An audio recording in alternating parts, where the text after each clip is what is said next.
صحیح البخاری حدیث نمبر 44۔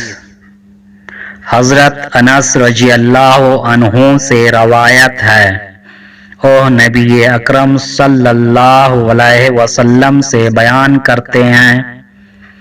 آپ نے فرمایا، جس نے لا الہ الا اللہ کہا اور اس کے دل میں ایک جو کے برابر نیکی ایمان ہو، وہ دوزخ سے ضرور نکلے گا، اور جس نے لا الہ الا اللہ کہا اور اس کے دل میں گیہوں کے دانے کے برابر بھلائی ایمان ہو، وہ دوزخ سے ضرور نکلے گا، اور جس نے لا الہ الا اللہ کہا اور اس کے دل میں ایک ذرہ برابر نیکی ایمان ہو،